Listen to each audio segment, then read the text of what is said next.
मित्रों, जय श्रीमन नारायण। आज आप सभी लोग कलंक चतुर्थी के बारे में पूरी जानकारी प्राप्त करेंगे, क्योंकि 26 अगस्त के लिए मंगलवार के लिए तृतीया है। 3:55 तक तृतीया रहेगी, उसके बाद में चतुर्थी लग जाएगी। इसलिए चंद्रमा जब चढ़ेगा तो चतुर्थी लग जाएगी। और व्रत जो हैं वो सिद्धि विनायक का वो 27 तारीख के लिए बुधवार के लिए आ रहा है, लेकिन यह चतुर्थी 3:45 तक ही रहेगी। इसलिए कलंक चतुर्थी 26 तारीख मंगलवार के लिए रहेगा। इसमें चंद्रमा नहीं देखना चाहिए। चंद्रमा देखें तो फिर भगवान के सिमंतक मणि की कथा जरूर सुननी चाहिए। सुनने से पाप समाप्त हो जाता है। जय श्रीमन नारायण। बोल बांके बिहारी लाल की जय। सच्चिदानंद रूपाय विश्वोत्पत्त्यादि हेतवे तापत्रय विनाशाय श्री कृष्णाय वयं नुमः। धर्मानुरागी सज्जनों, माताओं, बहनों, आज आप सभी लोगों के लिए भाद्रपद मास के शुक्ल पक्ष की चतुर्थी, जिसके लिए कलंक चतुर्थी बोलते हैं, इस कलंक चतुर्थी के लिए जो कोई भी चंद्रमा देख लेता है तो उसको बैठे बैठाए कलंक लग जाता है, झूठा कलंक लगता है। तो चौथ को देखे चंदा, घर बैठे लागे फंदा। चतुर्थी का चंद्रमा जो देख लेता है उसको कलंक लग जाता है। एक बार सत्राजित भगवान सूर्य नारायण की घोर तपस्या की। भगवान सूर्य नारायण ने प्रसन्न होकर के उनके लिए एक मणि दी, जिस मणि का नाम है सेमंतक मणि। वो ऐसी दिव्य तो अलौकिक तेज वाली मणि जो सोने के लिए अर्थात रोजाना 8 भार सोना देती थी। ऐसी वो अलौकिक मणि को लेकर के भगवान की सुधर्मा सभा में आ गया।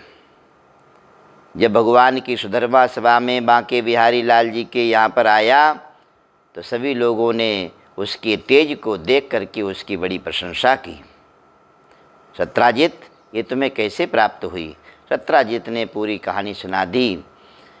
तब सभी लोगों ने कहा कि ये यदि मणि भगवान श्री कृष्ण के गले में होती तो कितनी अलौकिक छवि को देती, इसलिए भगवान के गले में शोभा ज़्यादा पाती। हे सत्राजित, यह मणि भगवान श्री कृष्ण को दे दो।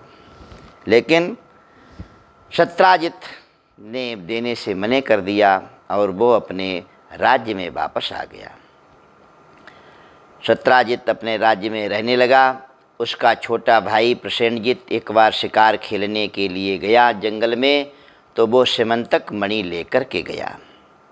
उस सेमंतक मणि का इतना प्रभाव, चमक धमक था कि प्रसेनजित को शेर ने मार दिया। जब 1 दिन हो गए, 2 दिन हो गए, 3 दिन हो गए, प्रसेनजित जब जंगल से वापस नहीं आया शिकार खेल करके, तब सत्राजित को शंका होने लगी, मेरे भाई का पता नहीं क्या हो गया, क्यों नहीं आया? कहीं मेरे भाई को श्री कृष्ण ने तो नहीं मरवा दिया? क्योंकि सभी लोग चाहते थे कि यह मणि भगवान श्री कृष्ण को दे दी जाए। अब चर्चा चलते चलते भगवान श्री कृष्ण के पास तक पहुंच गई। भगवान श्री कृष्ण नंदन ने कहा, नाना जी, मुझे तो कलंक लग गया है, इस कलंक को धोना जरूरी है। तब अपने भाई बलराम जी के साथ में, नाना जी के साथ में और सेना को लेकर के जंगल में आए प्रसेनजित के राज्य में। प्रसेनजित का खोज करने लगे। खोजते खोजते उन्होंने देखा जंगल के बीच में प्रसेनजित मरा पड़ा हुआ है, लेकिन मणि नहीं मिली। तब आगे बढ़े तो देखे शेर मरा पड़ा हुआ है, लेकिन शेर के पास में भी मणि का कोई अता पता नहीं। तब आगे बढ़े निशान देखते हुए, तो वो निशान एक गुफा में जा रहे थे। वो गुफा आपको बता दूं कि कहाँ है।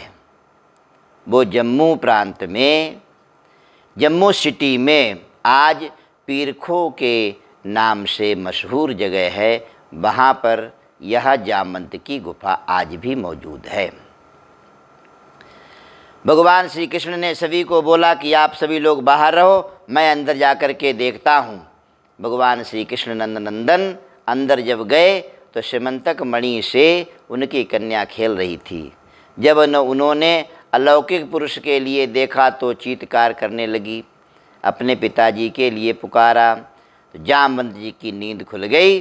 जामवंत जी जब बाहर आए तो उन्होंने, भाई आप कैसे आ गए अंदर? तो आपस में उनकी तकरार हो गई और उनका युद्ध, भयानक युद्ध हुआ भगवान श्री कृष्ण और जामवंत जी का। तो भगवान ने एक मुक्का उनकी छाती में मारा, इससे वो तिलमिला गए। उनको भगवान श्री कृष्ण में राम जी नजर आने लगे। भगवान को देख करके उनके चरणारविंद में गिर गए। भगवान जी क्या हुआ? मैंने आपके ऊपर इतना अत्याचार किया, मैंने प्रभु इतने दिनों तक आपके साथ युद्ध किया, स्वागत करना था आपका, इतने दिनों के बाद में मिले तो मैंने आपका कार्य कर दिया। हे प्रभु मुझे क्षमा करें। बार बार याचना प्रार्थना बंदन भगवान से करता है। भगवान ने कहा कि जामवंत जी, आपने कहा था जब मेरा रामावतार था, लंका में थे, सभी लोगों से पूछा कि भाई सुनाइए कैसा युद्ध रहा। सभी लोगों ने सुनाया, लेकिन आपने कहा महाराज आनंद नहीं आया। बोले क्यों? बोले मेरी भुजाओं में तो इतनी शक्ति है कि मैं तो पर्वत को भी चूर चूर कर सकता हूँ। हे प्रभु युद्ध इतना हुआ लेकिन मेरी भुजाओं का पसीना नहीं निकला। भगवान ने उनसे कहा कोई बात नहीं जामवंत जी, मन में कहा कि आपकी यह भी मनोकामना मैं पूर्ण करूँगा, क्योंकि मैं भक्तों की कोई भी ऐसी मनोकामना नहीं होती जिसको मैं पूर्ण नहीं करता हूँ। वो पूर्ण भगवान ने उनकी कृष्णावतार में आकर के जामवंत जी जब थे उनसे युद्ध करके और उनकी बाजुओं की खारिश और पसीना निकाल दिया। जामवंत जी बड़े भगवान से खुश हुए, भगवान की प्रदक्षिणा की, हे प्रभु जी मेरे अपराध क्षमा करो और मेरी यह कन्या इसको आप स्वीकार कीजिए। जामवती को भगवान के हाथों में समर्पित कर दी और श्रीमंतक मणि उन भगवान के लिए सप्रेम भेंट कर दी और प्रार्थना की, हे प्रभु ये आपकी सेविका है, आपकी दासी है।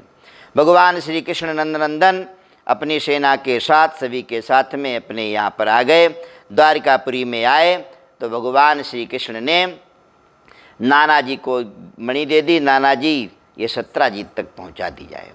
तो वह मणि सत्राजित के लिए दे दी और सारा वृत्तांत कह करके सुना दिया। सत्राजित बड़ा दुखी हो गया।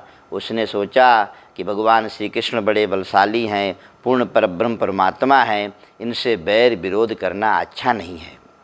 उधर भगवान श्री कृष्ण नंदन ने गर्गाचार्य गुरु जी से कहा कि हे गुरु जी मैंने कौन सा ऐसा कार्य कर दिया जिसकी वजह से मुझे यह कलंक लगा है।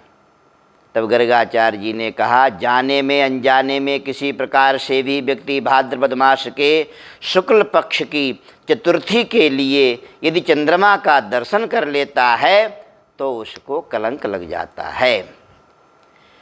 हे कृष्ण आज इस कथा के लिए जो कोई भी सुनेगा कहेगा उसके जाने में अनजाने में किसी प्रकार से भी चंद्रमा के दर्शन यदि हो गए होंगे तो उसके सारे कलंक धुल जाएंगे, वो निर्मल पावन हो जाएगा।